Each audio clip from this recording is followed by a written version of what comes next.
have a very, very interesting story for you. One of my clients got hacked a week and a half ago. And when the attack took place, they called me, and then I called immediately Armor Cyber Security.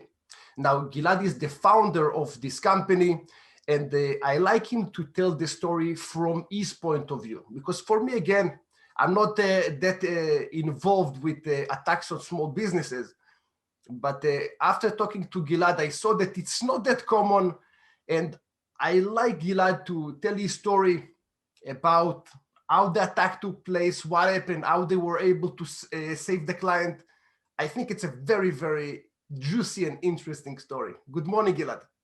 Hey, Lior, good morning. Thank you for having us. So first of all, before we start, I want to make a misconception. Small businesses are actually a huge attack vector today. 60% of attacks are actually happening on small businesses. That's and crazy.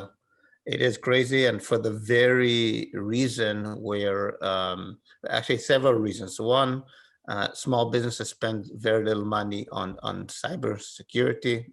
We are small, hard to don't have that deep pockets that the big guys have, Right. so that you're lacking the tools to protect yourself. You don't have the dedicated staff to look at your environment. You're usually using a third-party IT. And the reality is that the cost of attacks today with the automation has gone significantly low. So do I spend very little effort to try getting a wide brush of companies and getting a high success rate, or do I really go after the big fish? So yes, there's a very big reward when you hack into a bank, but there's also a lot of effort getting into a bank. So effort and risk. Effort and not so much risk, because they're hiding behind, we never know who the attacker are. Very, very seldom you hear that an attacker was actually put in jail. But the reality is that the getting money, it's really, the reality is it's fast money out of the SMB. So let's go back to the story. What happened there? Okay, so the story was actually something very common, and I'll talk to it as we go into the situation. So it was an accounting firm. The admin, one of the admin assistants actually got an email.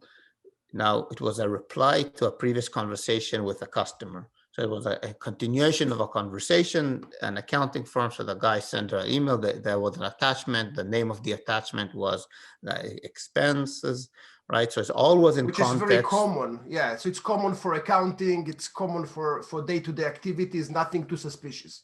Exactly, nothing suspicious. The email was good. There weren't any spelling to turn on alarms, and there was and the file was in context. But when she opened the file, she felt that something happened, and she wasn't really sure. She felt something was wrong. Okay. Now the interesting part is that this accounting firm did worked in the past and did the cyber training, so the employees knew what to do. When she saw this happen, she immediately told her boss, and they actually had the IT guy on site that day. Right. Within 10 minutes, they disconnected the machine from the network, totally isolated the device from the network. And that's where you were engaged and I got engaged. And what we decided to do is we decided immediately to roll an endpoint detection and response system, which is a enterprise-grade antivirus solution that we use, and I'll and that go was the into antivirus that was installed on their machines. So we went and decided we rolled it out on the entire office. So within all the network, all the computers, all the network. Within 2 hours, we actually rolled it out to the entire network, and we reconnected the machine, and all looked good. Okay, we didn't see any additional activity happening that day. Okay. So after the antivirus was installed, you scanned the network. It looks great. Nothing. It looks no great. problem. Yes. Nothing. And I'll explain. So today, this is very, very common. When an attacker usually lands in an environment, usually the first thing they do is actually lay still. They deploy something that enables them to get access to your network, but you're not going to see any activity. They like to stay quiet for a few days so that nothing will detect them. Especially if there's any engine like an EDR, which can actually detect malicious activity. So that was the beginning. Few days passed, and the environment was running all fine. A few days later, suddenly the EDR caught on that machine and activity. We saw something starting to happen, and immediately what an endpoint detection response enabled me actually to isolate the machine. So I immediately isolated the machine for the customer. We started looking, and then we saw that it was actually a ransomware attack. And just 1 second, and later on you will show us how it's being done. Like, how do you see this activity, right? Correct. Yes, Okay. I'll actually demonstrate. I'll show you the importance of having That's it. the Right. cool stuff. Yeah. The cool stuff. Yeah, a little bit of magic. So what happens is we identified something. We looked at it. And we actually saw that it was what you call a dropper. It was the malicious code trying now to go outside to the internet, pull so we saw the path that it was going to, trying to get the code, which is later on would be probably the ransomware. We don't know yet because it was stopped. The ransomware that would have been deployed on the environment. When this happened, we did two things. First, we isolated the machine immediately, and we actually took it and said to the IT guy, rebuild the machine. Why? Because today the reality is when someone deploys anything on your machine, very hard really sometimes to, not only you can't fix, very hard to detect. So why take the chance for the effort of 1 hour to rebuild the machine? Right. Can save you a lot of time. And so we rebuilt that machine. And again, the nice thing about an EDR is that it almost enables us, we call patient zero, enable us to see who patient zero is usually when there's an attack. So we knew that she was the patient zero. We disconnected the machine, we rebuilt it. Again, few more days quiet. Few more days more pass. And then suddenly we actually, they got calls from two of their customers that actually got an email reply from the admin that the attack happened on. Right. That contained now malicious files. Each one of them was the file was in a different subject. Again, smartly crafted. They read the email. So what essentially happened, and that's how. So what essentially happened, okay, is that when the attackers attacked her, the first thing they did when they landed on her machine is they actually took a copy of her mailbox and copied it outside the network. They're actually smarter than that. Not only they copied her mailbox, they copied her mailbox. So mailbox means all the emails. All her emails, exactly. Without the attachment. Why? Because if you had some sort of a network detection that looks for spikes, they would have actually caught a spike. So they're so smart that they copied their mail even without attachment. Which is only TXT files, which is lightweight. So exactly, very small.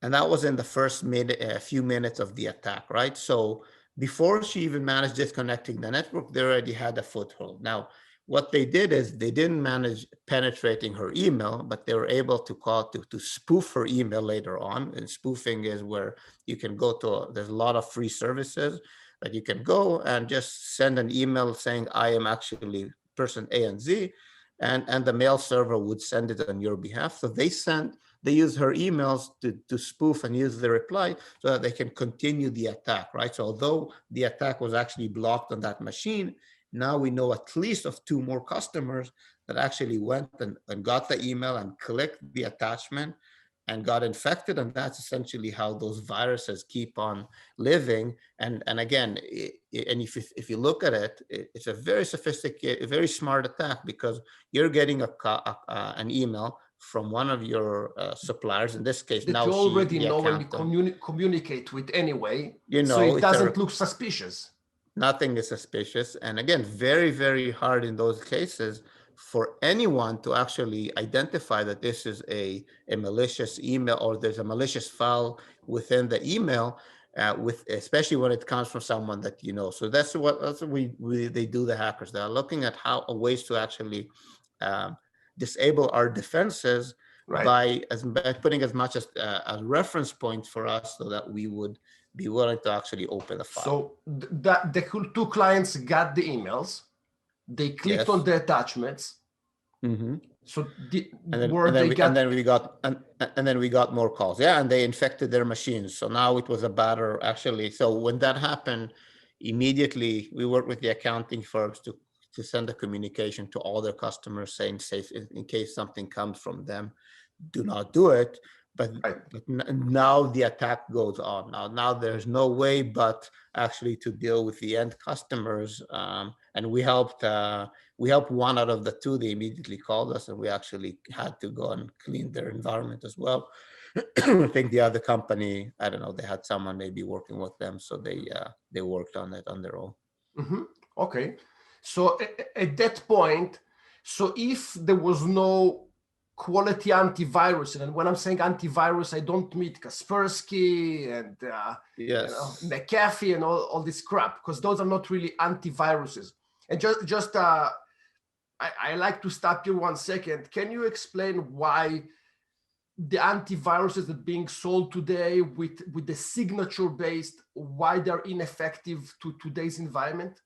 Yeah, thank you, Leo. It's actually a great question. So if you remember, most antiviruses like McAfee, Kaspersky, ESET, they're looking what we call a hash. So every computer, every software actually has a signature, a hash that this is associated with it. So those systems work with the way where they actually scan files, and they're looking for that hash to see if it's a common hash. If it is, and they synchronize multiple times a day to update the hash. What happens is that mostly more sophisticated attacks today are either fileless, so there's no hash to scan because they're fileless attacks, or they're running in the memory. In the example here, we open an Excel file. The Excel would have a hash, but it's a valid Excel file, so there's no issue.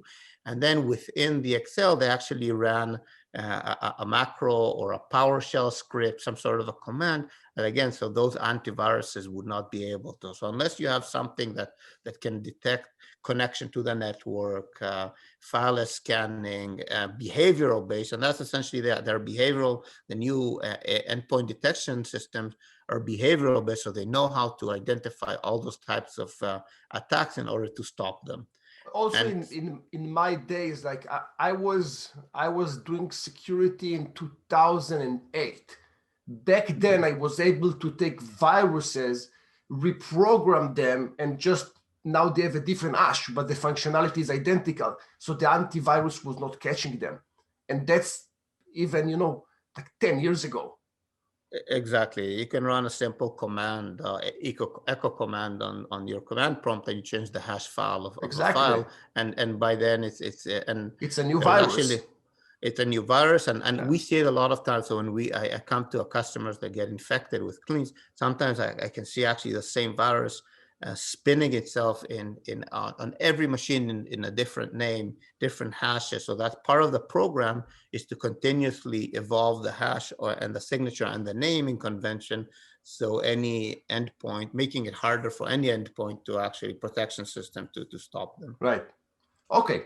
So now we're at the point that you're helping your client not to get farther into this rabbit hole with more attacks, ransomware, all the crap that's coming with it.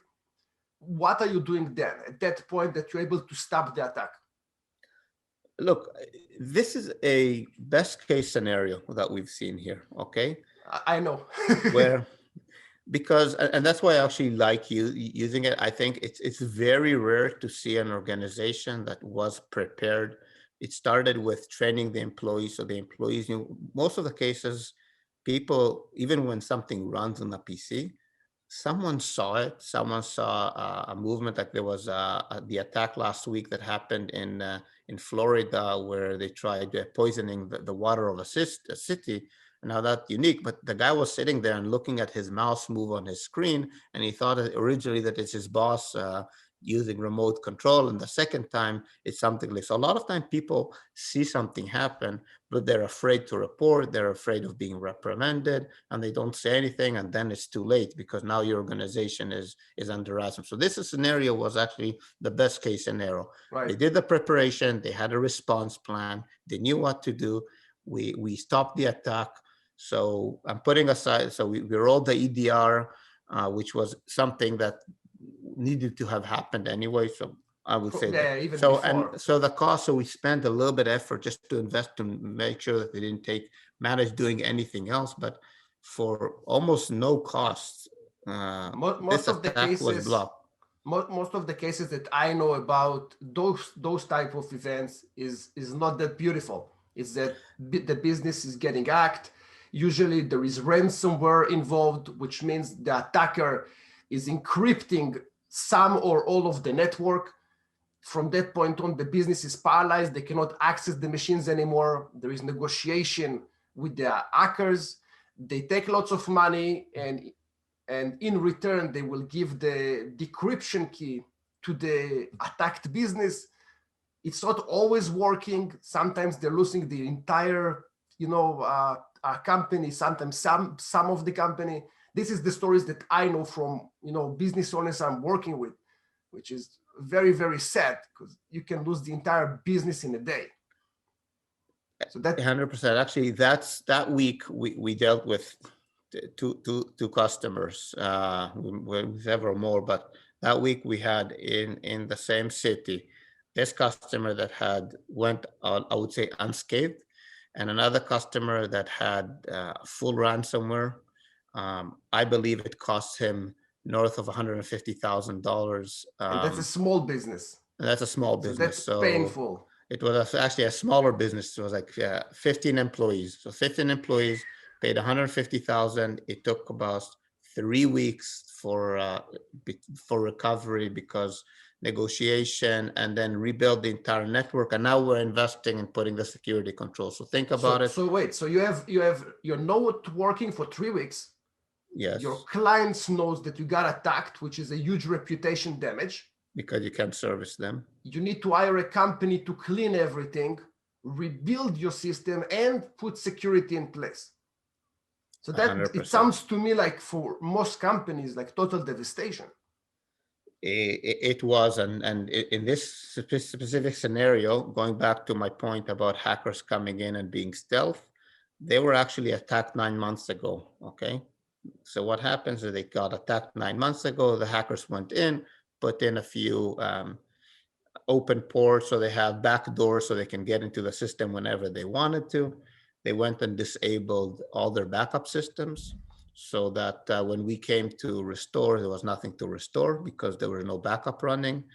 And again, this is a symptom of a small company. You don't have a good IT, a dedicated IT. You don't have staff that will look at those things.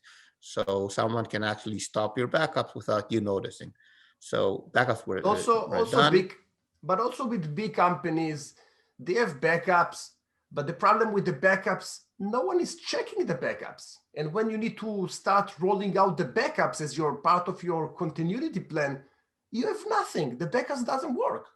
Exactly. And that's, again, very, very, very common. So they corrupt your backups, or if you've never tested to see if if you have the ability to restore from backup. Right. And again, this is the case. So we came here, we had no backups to restore. So now he has to pay the ransom. There's the negotiation, there's a building. It didn't work the first few times, and on and on and on. And the damage keeps happening, right? And again, they had also 9 months to go into your systems. So not only they're in your system and disabling things, but they're going through your accounting. They probably copied all your data outside the organization. If you're an accounting firm, there's a lot of sensitive data. If you're a law firm, of course, there's more sensitive data. In any company, right? Exactly. It doesn't really matter what it is. And then they look at your account, your financials, so they actually know how much money you're making. So for them, it's actually very easy to go and disable your system. Right. They also know exactly how much to ask. Yeah, exactly. Exactly. And usually, right? they ask about 15% of your gross revenue. That's devastating. That is devastating. Yeah. Okay. So can you show us a little bit about the solution that should be implemented? Talk about a little bit about cost, because it makes sense that small businesses will not do it because it's extremely expensive to have proper security, right?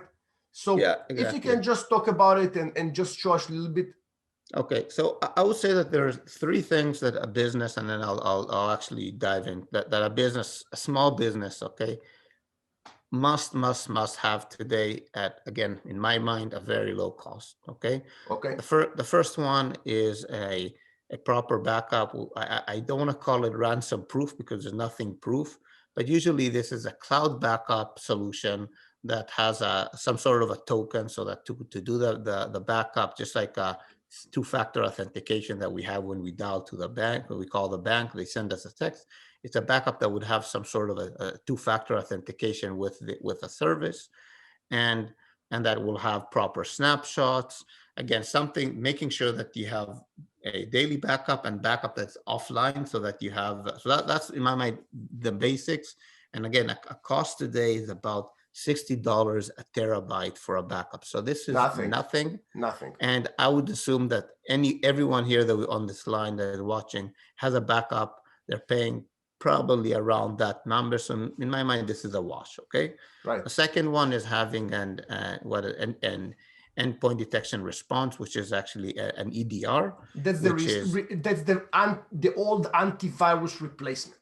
Exactly. So it's the enterprise grade. So if an old antivirus costs you $30 a year, or nothing, say so it's even $2.50, we're talking about $60 a year, which is $5 a month. It's even less than if you go to buy an antivirus today, it's about $50 a year.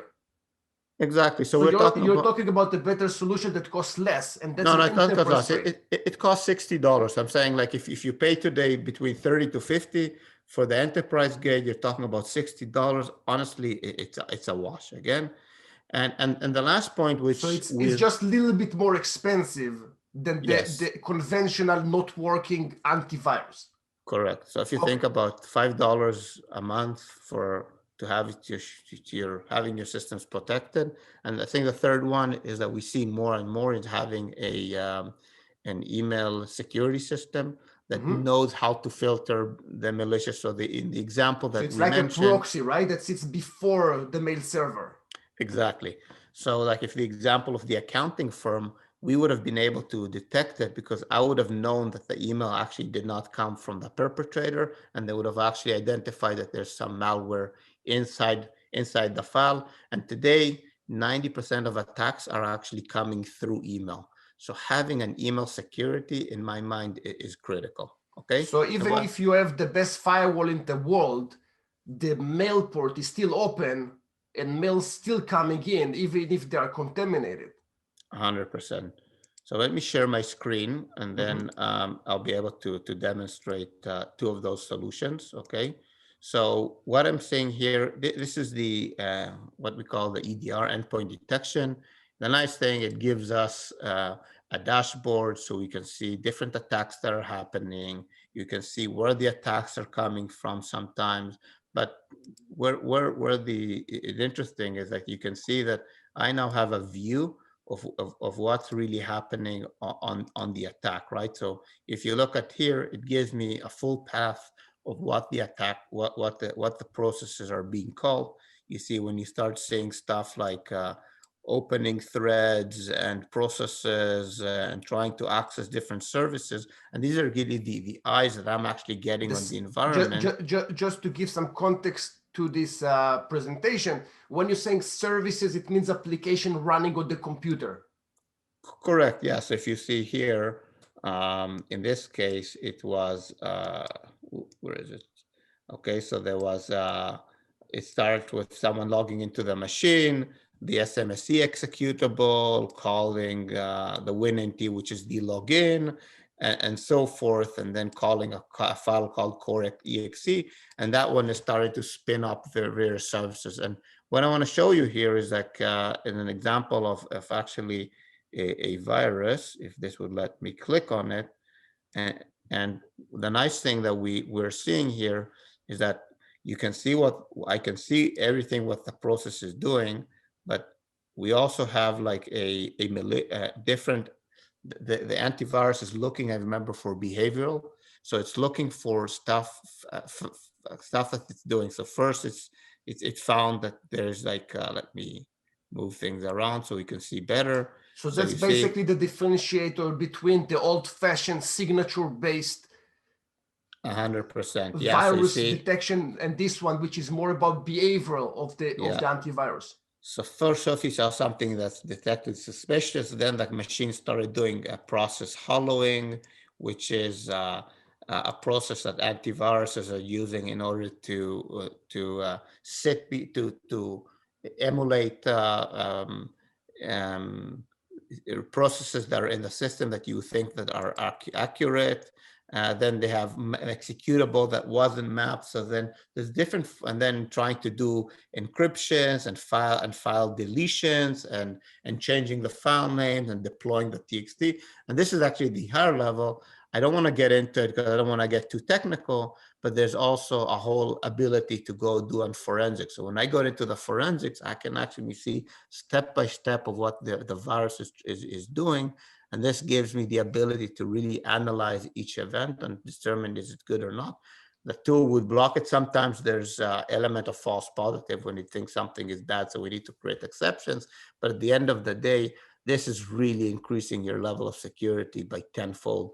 And again, it's just a layer protecting you when something starts running on your machine. So the same way that I came to you with the understanding that security is extremely expensive, most of the other businesses are probably not doing quality security because they also believe that this is extremely expensive. That Exactly. You need all the Cisco's and all the $50,000 infrastructure. So we're talking only about installing a quality antivirus on your machine as the baseline for your security. Am I correct? Exactly. So look, when it comes to security, there's never you can spend a lot of money and you'll never get to the 100%, right? We're talking here about the 80-20, the 90-10. With implementing a proper endpoint detection, okay, you haven't blocked network attacks, right? But you're still giving yourself a very high level, increasing your security significantly. Again, remember we said 90% of attacks are still coming through email. So now you put in an email security. It's about putting layers that are actually preventing. I think this one is a good example. So this is an email security. So any email that will come into your organization essentially is going to go through a scanning process. The delay is about 30 seconds, 15 to 30 seconds delay. But it means that every email is actually going through 7 different layers of policy checking and anti-spam and threat intelligence. So threat intelligence is actually going to see, do I know this domain as something that is used to other attacks in the internet? So it's leveraging a lot of global knowledge to understand what's actually happening. Then we're actually running the files through antiviruses, looking for signatures.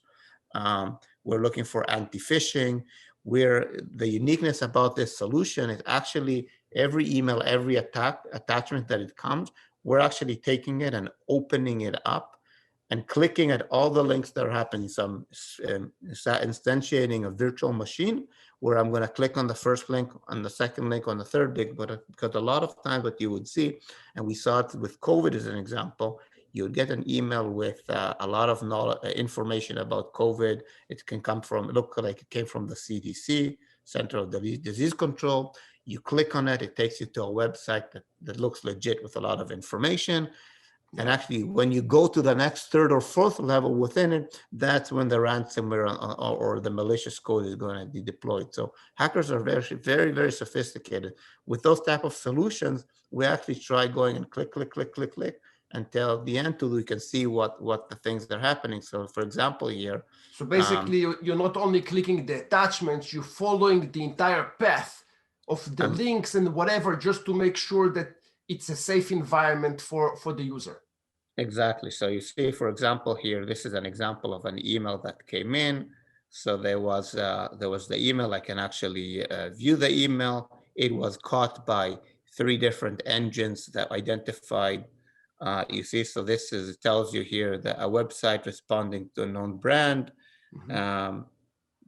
You see an SPF, and I don't want to get into it, but there's ways to identify, is it a spoofing email? Did really on my channel, I talk a lot about the spoofing. In Zoho also, there is a way to prevent spoofing. And I'm talking a lot about it because people do not configure it properly. So they're exposed to those problems. Exactly. And here you can actually see all the analysis that were done. And you can see when I actually click on the file, I can actually see all the steps that the attack we're trying to do in order to get you to another website that would have. So see, the attack here is actually on the malicious file here is in the third level of the attack. And again, this is what those type of systems do. So the point I'm trying to make here is twofold. Security is about layers, so making sure that we do prevention. But I think the most important, because this is the biggest, I think there's two misconceptions for SMBs. One is that your IT guy knows what he's doing. It's a different skill set. They're very good at what they do, but cybersecurity, it's just like going to a dentist for your cleaning and going for a root canal to a specialist. It's the same way. Okay, so one is the misconception that your IT knows is always providing you the right, but the other one is that it's expensive, because as you can see, for $10 a month, you can get an email protection, and you can get a enterprise grade antivirus. By the way, this is also an enterprise grade solution. Right. So basically, you can become a big boy, even if you're a small business, and still it will be affordable, because you will spend this money anyway if you need just regular antivirus or a firewall. 100%. This system that we're using here for end email protection, Procter & Gamble are using it. And again, but because people think that it's expensive, they won't even go that way, right? And so for $10 a month, you tell me how much it's worthwhile for you, for an employee not being down, and we know the cost. Also, I think back in my days, I don't know if it still exists, the problem is that if you don't do due diligence and due care, this is where court will find you, responsible. So if, let's say, your company is being hacked, and you didn't have antiviruses in place, you didn't at least once a year revisit your security plan, this is when the court is, eating you hard. Is it still happening today? 100%. Like, I know there's companies that think, oh, I'll buy cyber insurance and I'll solve the problem. If there's going to be an attack, I'll get covered. And the first thing that the cyber insurance company would do when you get attacked is find ways to get out of out of paying you. And we see it all the time. And again, and even if you had the insurance and they paid you for maybe the ransom, it never ever covers the cost of the aftermath. I have a very good customer who's a law firm here. Beyond, they're still feeling they got, after they paid, I think, $150,000 just for the ransomware. Yeah. But when they decrypted the data, it changed the signatures on all the files, because it got new timestamps, and it ruined their entire system. So now for all their data now has bad stamps, so they have a lot of issues. So they're still living with it a year later, right? I'm sure. Exactly. Yeah. Okay. Crazy stuff, Mr. Gilad. Crazy stuff, but again, you can be proactive and prevent prevent a big portion of it. And really, it's all about not being. Sometimes it's like, who's running faster than the bear? Exactly. Especially when it comes to small businesses, you really don't want. You want to have the protection, because a hacker would come in, and I see it a lot of times. I see it because of the EDR. There's an attack happening. They try for 2-3 days. They see that they're not going to get in, so they just move on. Would they be able to get in if they're persistent? The answer is 100%. Like, we see all the big companies, like we see the NSA has been hacked many times, right? If someone puts his mind to it, you cannot be 100% safe, but I absolutely agree. Just run faster than the person runs beside you. That's it. And the bear will eat him, right? That's all it is. Okay. And I assume your company is providing all those services. And after this session, I will put a link on the description below if someone is interested in talking to you guys or buy any kind of service from you. Gilad, thank you very much for joining me today. It was a very cool session. Thank you. Thank you. Bye-bye. Bye.